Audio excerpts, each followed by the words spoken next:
તો ભાઈ કેમ છો મારા બધા મિત્રો? તો બધાને રોમ રોમ. પછી ભાઈ આપણે બાઇક લઈ અને નીકળી પડ્યા અને પછી ભાઈ થતું હતું મોડું એટલે આવી ગયા બસ સ્ટેન્ડની અંદર.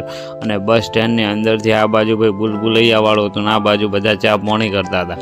અને પછી ભાઈ આપણે આવી ગયા પાટણની બજારની અંદર. અને પાટણની બજારની અંદર આ એટલે કીધું આજે શનિવાર, કીધું લાવો હનુમાન દાદાજીના દર્શન કરું. એટલે હનુમાન દાદાજીના દર્શન કર્યા.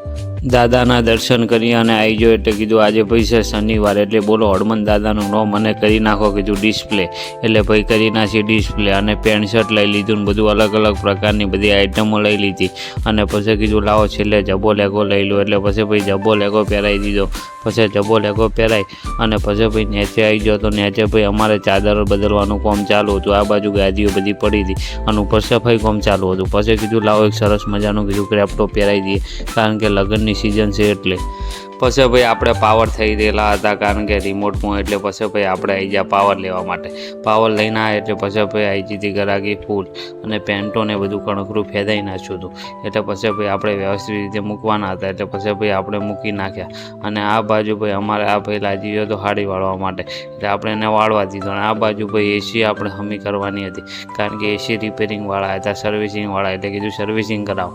પછી ભાઈ આપણે આ ઘડિયાળને થોડા ઓગળા ઘટાડવાના હતા. એટલે પછી ભાઈ આપણે આવી ગયા ઘડિયાળને ઓકળા ઘટાડવા માટે.